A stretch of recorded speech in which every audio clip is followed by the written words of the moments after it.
you're so happy about it. I actually think the Red Sox might not suck this year. This is the Baseball Hour with Tony Maz. Me. Presented by Bigelow Tea, Jackson Lumber, Blue Moonlight, Wellesley Testosterone, FindMassMoney.com, Gem Plumbing, and by Golf. On Boston's home for sports, 98.5, the Sports Hub. 2-1 on Abrams. And a fly ball into left center field. It's Duran moving over. He is there to make the catch. And that was a fight all day long. But the Red Sox come to Washington and sweep the Nationals. They did what they needed to do. They win. There we go.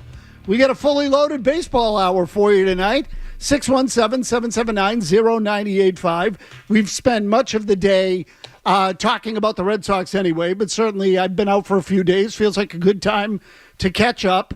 And just to give you the blow-by-blow here, Red Sox now 6-2 in their last 8 games, right back at 500 basically, 46-45 after 91 games. And did you know they have been exactly 500 on 16 occasions during this 2025 season? And so here's the question.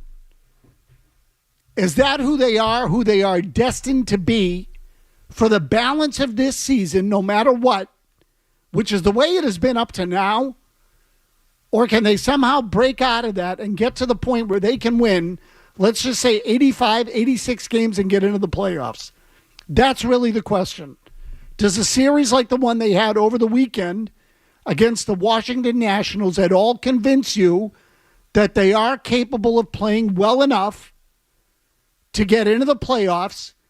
And 86 wins is what it took last year in the American League to get into the postseason. 86 wins, that's the number that the Detroit Tigers had to qualify for the playoffs. Detroit now looks like maybe the best team in the American League or something close to it. Potential threat for the World Series. So you get to that threshold, you get into the playoffs, it can have a, dare I say, cumulative effect. And I'm not telling you everything carries over into the next season, but when you have a young nucleus like the Red Sox do, I don't think that making the playoffs is insignificant. I think the Detroit Tigers are better now in 2025 because they made the playoffs in 2024 and played well in the second half of the season. And I do believe that the Red Sox can get better because they have some young and relatively inexperienced guys in this team, some of them on the pitching staff, others in the lineup that can improve and get better by year's end, which in theory could make the team better and get them into the postseason. So that's where we start tonight. Do you believe that they can make the playoffs? Again, they've won 6 out of 8. They've been 500 on 16 different occasions. They're now closing in on the final week, or have begun the final week of the first half of the 2025 season. And I say the first half, but pre-All-Star break. And appear to have hit their stride again. They're certainly swinging the bats pretty well. I think they've scored 10 runs in half of those 8 games that they've played in the last week plus. And so what do you do? And so let me tell you that I personally, let me start with you, Matt McCarthy. What do you do at the deadline? Yeah, I'm buying and selling, which I typically don't believe in. I like it when teams pick directions, but I think, for where the Red Sox are at, Maz, it actually makes a lot of sense for them. In the end, I don't believe in this team because they don't play fundamentally sound baseball. I don't believe in the manager. I don't believe in some of the guys who are here. More of the veteran players who are here who have not been a part of any type of winning. I think eventually that culture seeps in and they need to start, to get rid of some of that. Like, I keep hearing about how Jarren Duran is an important guy in that clubhouse because he's been there a while. Well, if Jarren Duran is your leader, I don't think you're going anywhere. I keep hearing how important Trevor Story is. If Trevor Story is your leader, the captain of the SS 500, you're not going anywhere. Here's a guy who's never won anything, has basically never been in the playoffs in his career. Those are 2 players who I think are replaceable with guys you have on the roster right now. What I think the Red Sox should do is look at a few veterans on this roster who can be replaced. I look at Duran, I look at Story. I'm not trading Chapman. I'm not trading Giolito because I don't think the Sox have guys who can replace those guys. And then I'm going out and I'm adding on top of that. I'm trying to still change over the culture a little bit because I was told that was why they traded Rafael Devers, culture, even though we know that's not the case. And I'm just trying to switch that thing up and to get more professional, experienced people around these kids. That would be who I would target. Guys with term, guys who have been there and done that a little bit, because I think your point is valid. You need to play meaningful baseball games. Otherwise, you're just going to develop more Jarren Durans who you're going to be looking at 3, 4, 5 years down the road and saying, well, if this guy's leading me, where am I going? Because we're not going anywhere. So that would be the way I would approach it. But I'm doing the buy and sell thing, and also in part because I just don't believe in this current team as presently constructed. Culturally, they've got issues, and fundamentally, they have issues. So there are things that I look at with this team, Matt, and to those of you out there, that I have the same concerns everyone else does. And that is that they make stupid mistakes still. They made some over the weekend. Their offense seems to be trick-or-treat in nature. Again, when they score 10 runs, they've done that as much or maybe more now than any team in baseball. At one point, they had the second most 10-run games in the sport, behind only the Chicago Cubs. I think they may have actually passed the Cubs over the weekend or tied them. So they're swinging the bats again right now. They look good when they swing the bats. Every team does. The question is, can you win any other way? And I want to get to some of those offensive numbers in a minute, because there are some interesting trends that do make you wonder whether the Red Sox are doing things differently, whether they're approaching it differently at the plate. There have been some stories recently about their offensive approach and how they've modified it. And it appears now that they may be getting results. So we'll look into that a little bit. But the big thing for me, and Matt McCarthy touched on it, is you are building again, whether you like it or not. In 2025, you are building for 2026, at least as of right now. Now, in 3 weeks, could be different. Maybe they win 10 out of the next 12, and all of a sudden we look at them completely differently. And they win 10 out of 12 against good teams. But I think the bottom line is that you are better served getting guys like Marcelo Meyer and Roman Anthony and even Brian Bayo and Rafaela into meaningful games in August and September and potentially October. Think of the benefit that had for Detroit.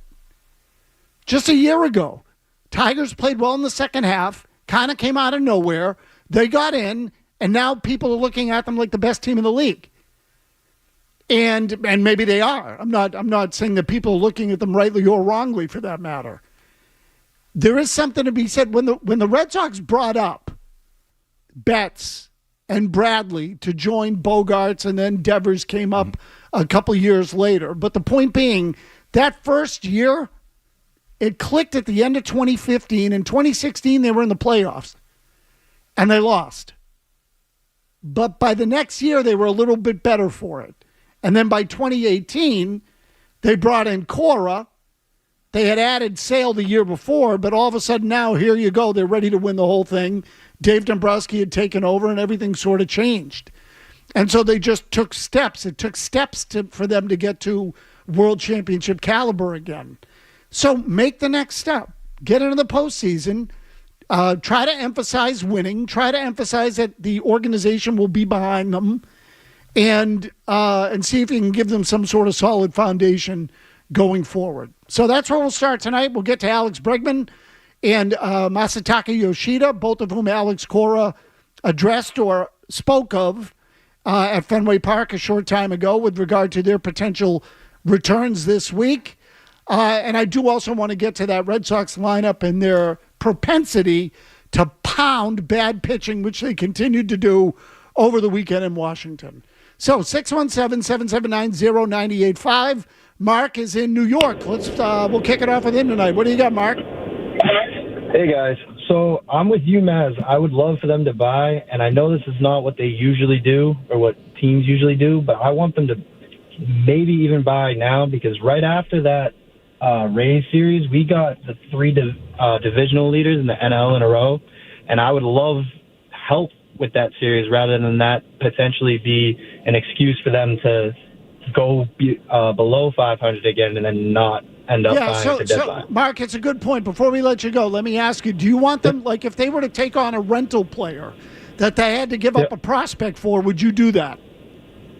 I mean, I would much rather pay more, like go for someone and pay more than give up a prospect, but not one of the big three, not a great prospect, but I would look into some of them.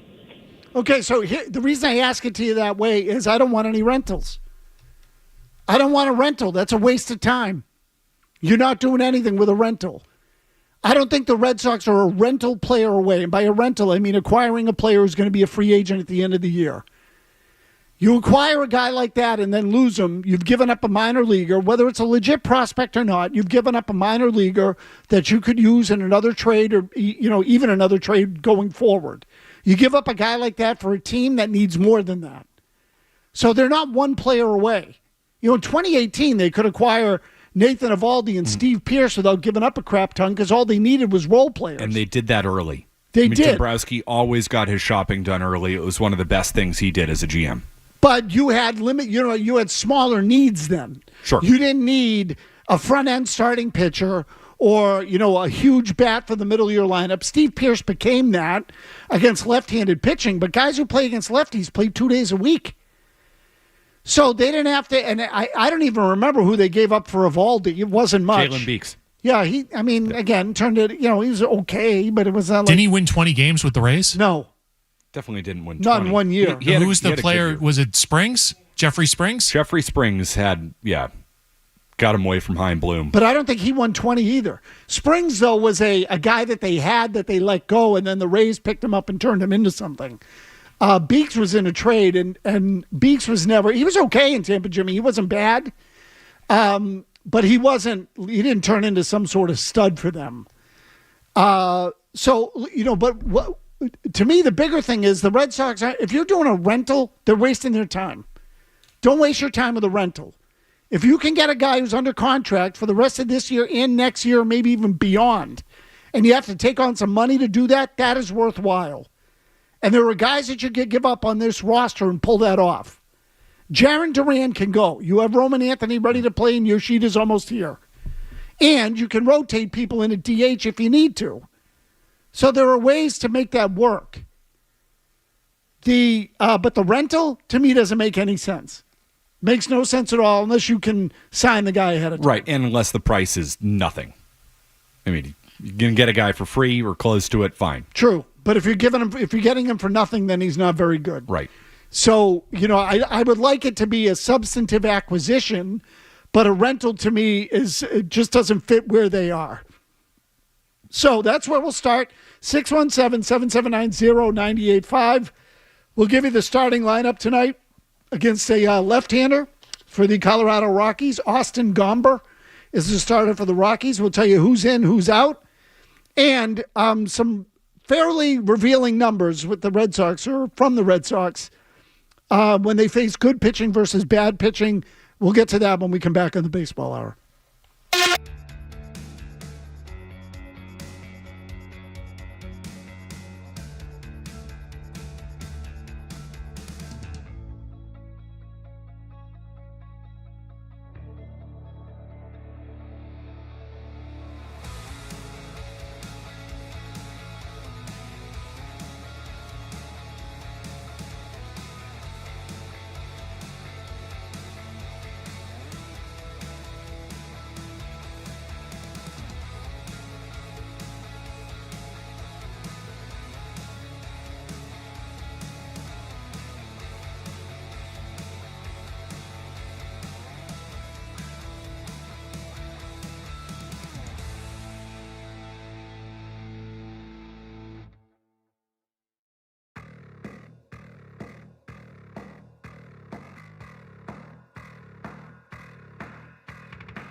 and all the games matter in the end.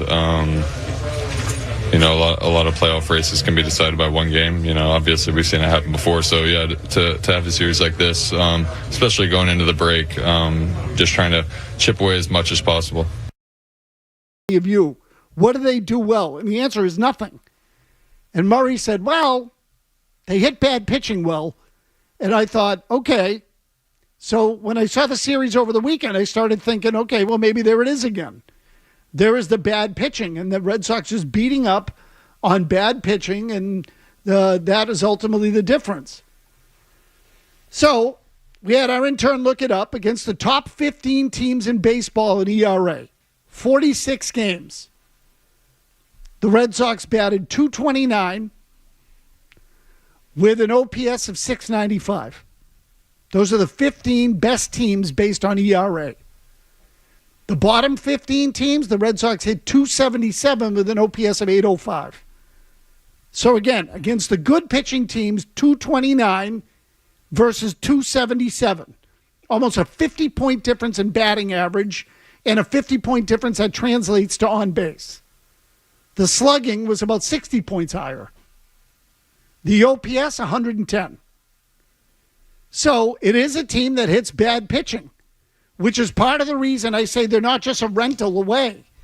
Like, to me, it's often that, look, you're always going to have worse numbers against good pitching. Sure. Always. But when the gap is that big, you become borderline inept. And I would argue that, especially with men in scoring position, the Red Sox have been kind of inept. So you ask yourself, well, in the series against the Nationals, I think the Red Sox struck out a total of like 25 times in the series. It's about 7 a game. It was less than 8. I know that. I don't have it in front of me. So it had to be less than 24. But they did not strike out much in that series. And again, this is another thing we looked up, that against the top pitching teams, they struck out 26.5%. The lesser, the worst pitching teams, 22%. So that's 4.5%, not insignificant. But the real eye-opener to me was in the last 8 games, 17.9% strikeout rate. Yeah, much better. So they've put the ball in play a lot more in the last week plus. So you tell me, is that because they were going against the Reds and the Nationals primarily?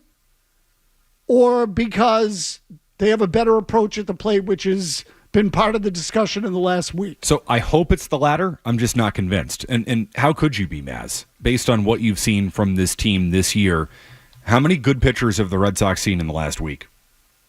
I mean, not many. A handful, if that. I mean, did you see a single good pitcher this weekend in Washington? That team is a dumpster fire. So it's hard to look at this weekend and say, oh, they've fixed things. They've turned it around. I saw more of the same from the Red Sox, making dumb mistakes, running into outs, getting picked off, losing track of the outs, overrunning balls in the outfield.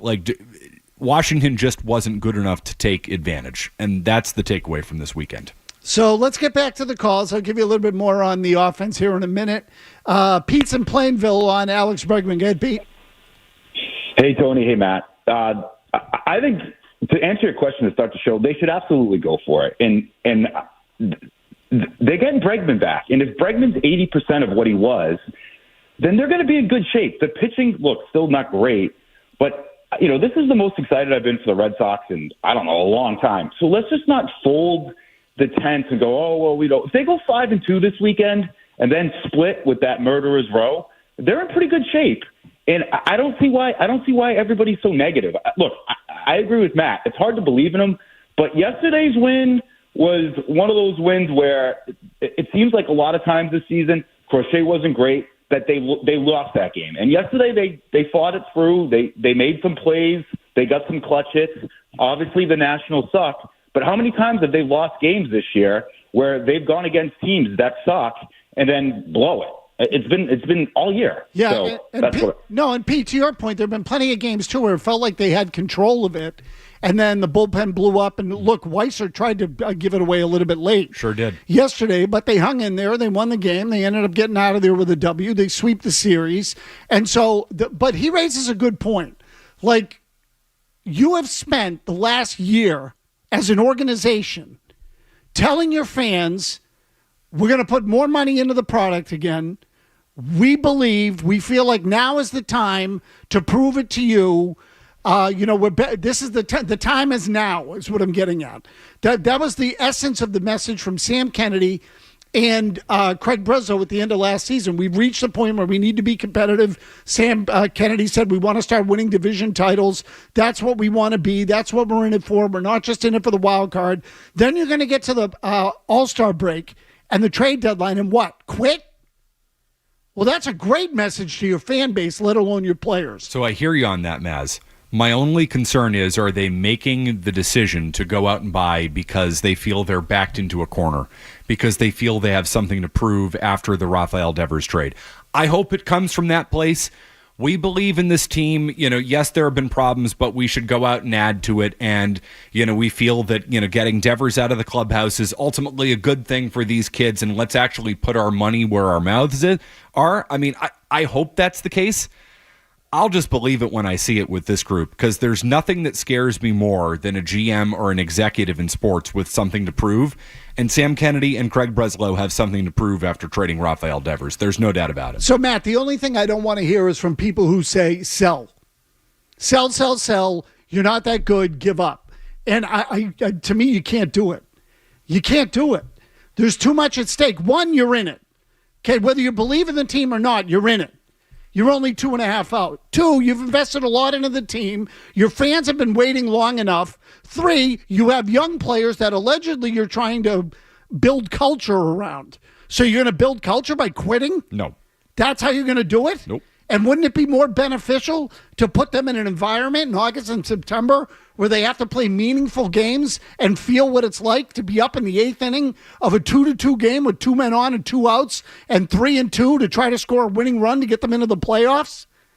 Those effectively become playoff games. So I would want them to play in those kinds of games. I think those kinds of games mean something. And that's the way that Rafaela, Ceddanne Rafaela, or Marcelo Meyer, or Roman Anthony, or Brian Bale, that's the way they're going to get better. To play real games against real competition with real stakes. That's the way to do it. Jack in Manchester. Go ahead, Jack. Hey, how's it going, Maz McCarthy? Just wanted to chime in a little bit here on the walks out of the bullpen, right? Obviously, it's been a fun couple of weeks here. One reason I'm still a little bit pessimistic on the team is it seems like the whole bullpen's getting fatigued. It also goes along the whole storyline of the team just making mistakes. I feel like every time someone comes out of the bullpen, they walk the first or second batter. So didn't know if there was a way to check on that, but just wanted your guys' take on that one. Okay, Matt, go ahead. Yeah, too many walks, always. And Maz, you hate that more than anybody. This is a Maz, like if I were to read the Maz baseball Bible, you would say relievers cannot walk guys, especially the first guy. Well, and it's become more acceptable in the game as a whole for whatever reason. Like they just want you to throw 100 miles an hour and we'll give up a walk, just don't give up a hit. And so that one, has always sort of driven me crazy. Walks per 9 innings coming out of the bullpen, the Red Sox rank, they're way down there. 3.83 walks per 9 innings, which is not good enough. 9th worst in the major leagues. Not good enough. Again, that's out of the bullpen. So what, you're going to trade Aroldis Chapman on top of that? A guy who you and I both thought couldn't find the plate, couldn't find water if he fell out of a boat, and he's been electric this year, and he's been throwing strikes. He hasn't been walking as many guys. So we're going to now trade that guy? What, to capitalize on? If you trade Chapman, that's the one I truly cannot get on board with. Like, I'm all for the buying and selling thing. Not that guy. No, he's too important in that bullpen. You will lose games because you trade him. So the Red Sox strikeout to walk in the bullpen is also one of the worst in the game. So to me, that's obviously an area where they're going to need some help. That's a given, though. I don't mean to be a wise ass about that, but every team I've ever seen needs bullpen help. Right, yeah. So they all get run into the ground. Now, do I love the guys that they have out there? No. But overall, Chapman, Whitlock has been spotty a little bit, but overall pretty good. And generally speaking, you know what you're going to get from Whitlock. If he gives you the 6th and the 7th, you're better off than the 7th and the 8th. Just get him a little earlier in the game. So the big thing I would say is one more guy to go with Chapman. And then that, you get, in theory, you get Slayton back. You should have enough to, manage your way through that, especially with the trade from the Giants.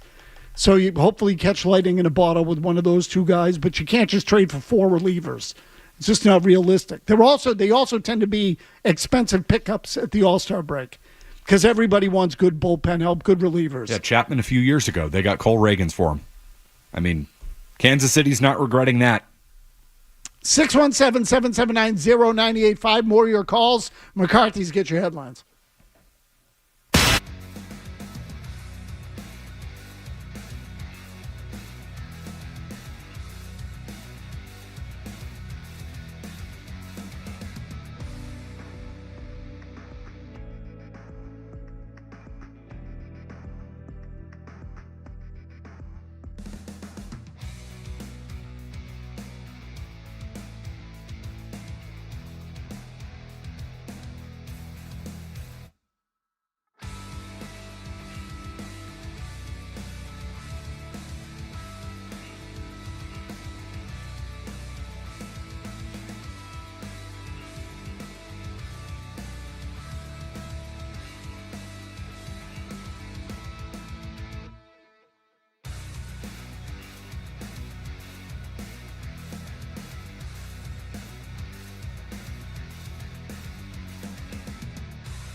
Tony Maz on the Sports Hub.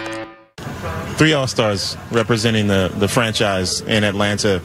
When you think about those 3 guys and the seasons that they put together to this point, how special does it make it?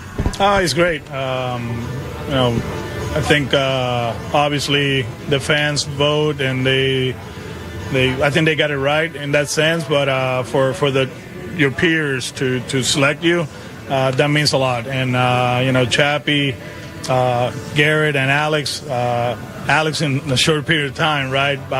They have impact this organization on the field and off the field. They're really good at what they do. You got to give credit to Bress, right? Chapman, 1-year deal. He's been one of the best, if not the best reliever in the American League. Crochet, every 5 days we feel very comfortable with him on the mound. And Alex, at one point, obviously when healthy, he's the best third baseman in the American League. And what they done in the clubhouse, the way they prepare, the way they go about their business is amazing, and I'm very proud of them. Be borderline like what's the word I'm looking for? Impossible? No, like divine intervention. There is you wonder what forces are at work to get the Red Sox back to 500 all the time. Really, it's like uncanny. It's an act of God. No matter what happens, they end up back at 500. It's like automatic. So I was talking about this earlier. When you look at the schedule, for example, and give me a second here, but they had a stretch of games in early June where they won 6 in a row. 6 in a row and 8 out of 9. And wait a minute. 10 out of 12. They went 10-2 over a 2-week span. You know what happened next? They went 2-10. They lost 6 in a row. I'm telling you, it's unbelievable. And you know what happened after they lost the 6 in a row? They won, 5 out of 6 or something. They've won 5 out of 6. So it's these, and some of these are dramatic spikes and falls, and inevitably they end up back at 500. It's like there are forces of nature at play here that nobody can challenge because they're that powerful. It is the Red Sox are 46-45 after all these streaks. 46-45 after going 81-81 a year ago, and in the last 6 years, they've played 799 games.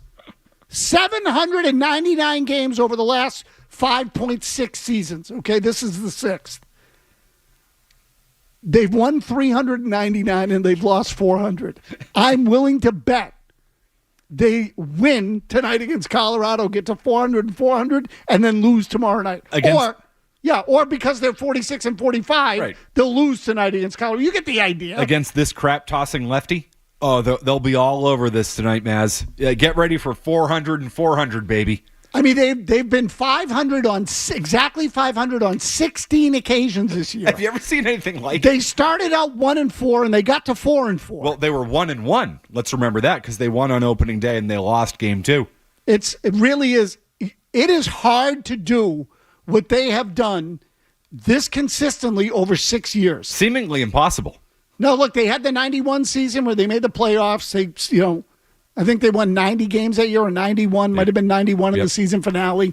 So they got in. But then what happened? Sub 500. Let's see, it's 22, 23, 24.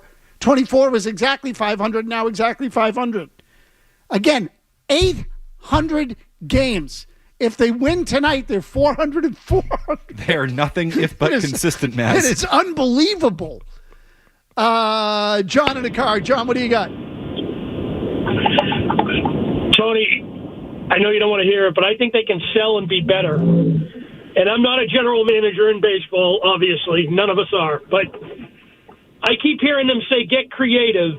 And if there's ever a time to try and get rid of Trevor Story, it's now, where you figure out a way to eat some of his deal, to, get a decent pitching prospect back or bullpen help, and the other guy is Duran. Because last year at this time, or at the beginning of the year at least, you had a A million teams wanted Duran. He was top 5 MVP. And if there's ever a team that constantly misses on when to sell a guy, it's this team. Because now you hear nothing about Jarren Duran, and the MVP candidate from last year is sitting out and being platooned by Rob effing F. Snyder. What is going on with this team? And why can't they get it right?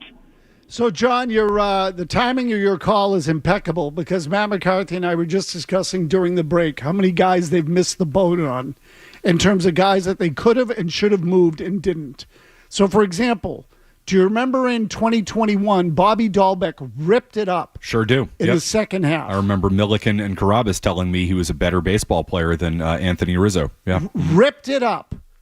And you know what the Red Sox did? Nothing. They held on to him. They kept him, and somebody in the organization, I'd have to go back and look, might have been Bloom, was asked about Dahlbeck and said, or someone wrote it without attributing it, that the Red Sox believe he has 40 to 45 home run power. Okay. At what level of baseball? I'm sorry. And so we all knew that Dahlbeck was a strikeout machine, and they kept him. They should have traded him. They ended up releasing him and getting nothing for him. And same thing with Jarren Duran. They could have traded him and gotten something for him. They didn't. Let's see what happens. It's not over yet. But I would argue that Tristan Casas now, they've missed the chance. There was an opportunity to get something for him. But Craig Breslow said, we believe in his ability. He's a middle-of-the-order bat. There's 3,100 potential there. They didn't trade him. Now he's had another injury. Now they may get nothing for him. Yeah, I mean, it goes back to, so it's an individual player issue, right? Dahlbeck was never good. Duran has been too up and down, too inconsistent. And Casas, who I do believe in his ability, too. I mean, I do think he has 40 home run power. But there's a player development problem there. And I also think there's a bit of an attitude problem with Casas because he thinks he has all the answers. So I think the Red Sox, Maz, have consistently overrated their prospects for years now, and they have missed what a lot of us have been able to see. I mean, I was pounding the table this offseason. Trade Jarren Duran. Now, he's not a part of your future. He's not a very good outfielder. Roman Anthony's your left fielder of the future. It's not Duran. And I think they probably want to move him now, but you're not going to get what you could have 6 months ago at this point. And you know what? They made a mistake on that one. But I think the caller's right. There are a few players on this team that if they sold them, if they traded those guys, you could actually argue the team might be better. I think the team at this point would be better without Jarren Duran because you might get something elsewhere that can help you. I mean, I'll give you another one because I remember a couple of years ago, the year I was doing games over at Nesson when I was in the booth that year for the 30 games that I was in it, 37 or whatever the hell it was, that there were people on other teams that told me they really liked Bayo. And everyone liked Bayo. Yeah. Okay, so myself included. But then you realize he's got maturity problems. He can't keep his poise on the mound. He's pitching better now. But let's see. If Brian Bayo ends up being just another guy, they could have traded him early on and gotten Dylan Cease for him. And I'm not telling you Dylan Cease is the be-all and end-all, but you get the idea. There were opportunities there to get something for Bayo.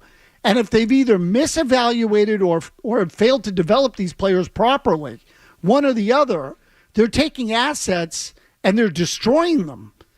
So they're either not getting value when the value is high, or they're anticipating value, which is there, and not developing it. Well, if there's one thing, Maz, the Red Sox have been really good at, it's been trading players and cashing in fully on their value. They're impeccable. Nobody better.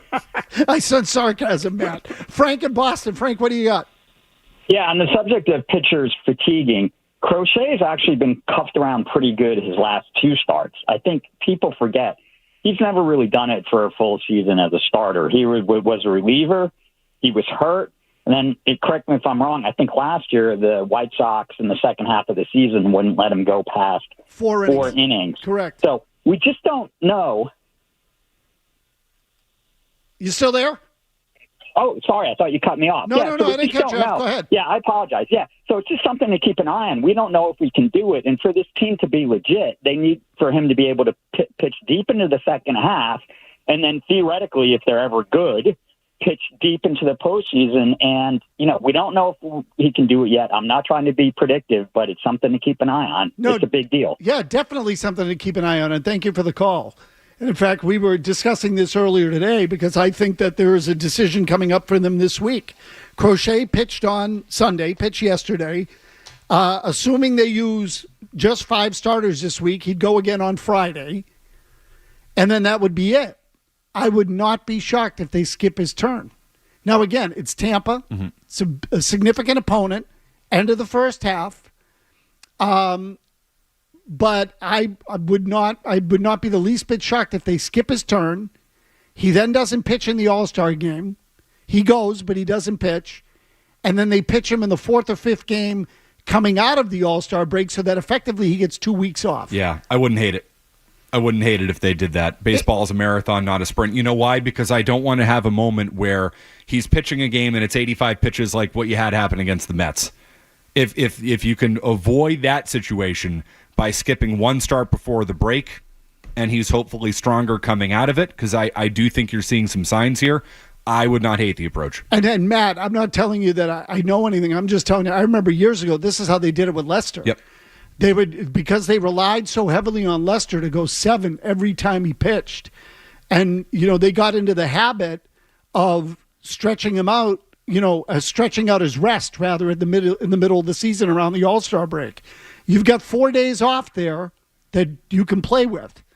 So if you shut a guy down and he doesn't pitch in the 6 days before, plus the 4 you get, now he's got a week and a half and you delay his return coming out of the break. Now you can basically give him 2 weeks off.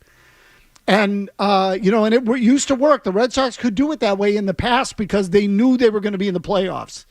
So we're going to pitch into October. We're going to protect this guy. So we're going to shut him down for 2 weeks in the middle of the season. They did it with Pedro Martinez years ago after he got hurt in the middle of the season. Mm-hmm. They said we're going to stretch him out. I think they even started doing it with Chris Sale a little bit. They did it with Beckett, I think, as well. Yeah, another one. So, and it's a smart way to do it if you have a team that you think is going to play in October. They don't. When you have to win your way into October, it's tougher to do. So I'm curious to see how they handle it this week. We'll wrap it up with your calls when we come back.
Sports Hub.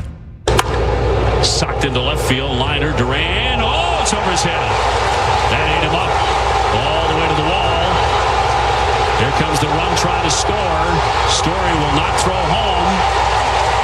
And that's how Washington gets on the board. It is 4-1.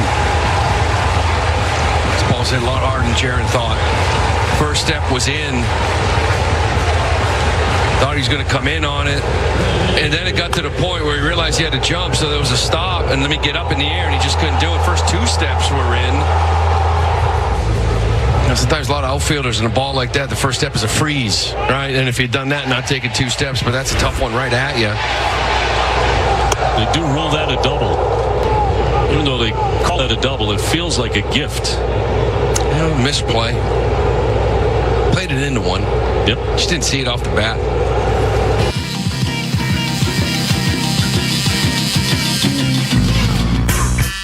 It was a gift. It's another. I tried to tell you this last year, and you all thought I was being typically negative. I was trying to tell you, Jaron Duran's not as good an outfielder as you think he is. He's just not. I stood. He doesn't read the ball well off the bat, and he still doesn't. And now that you've watched him this year, you understand.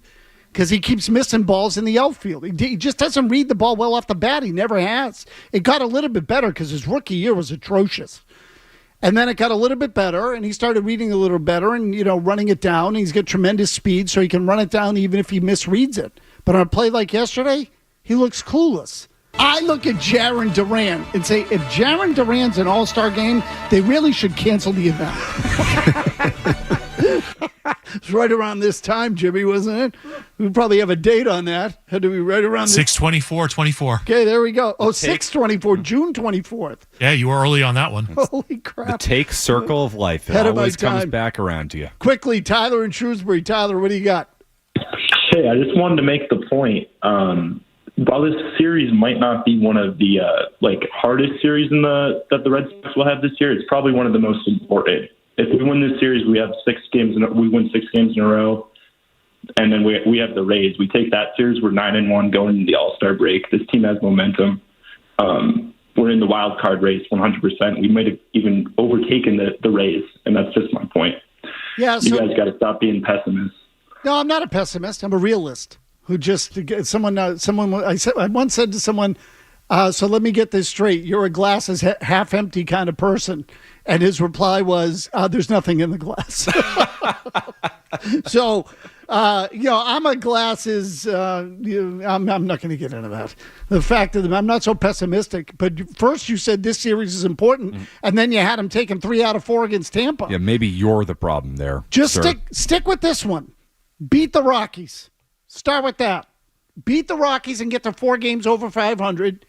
And then you can split with the Rays and go into the All-Star break feeling pretty good about yourself. Let's definitely not. We should get ahead of ourselves, Maz. I mean, the Red Sox have been an over 500 team for the last 6.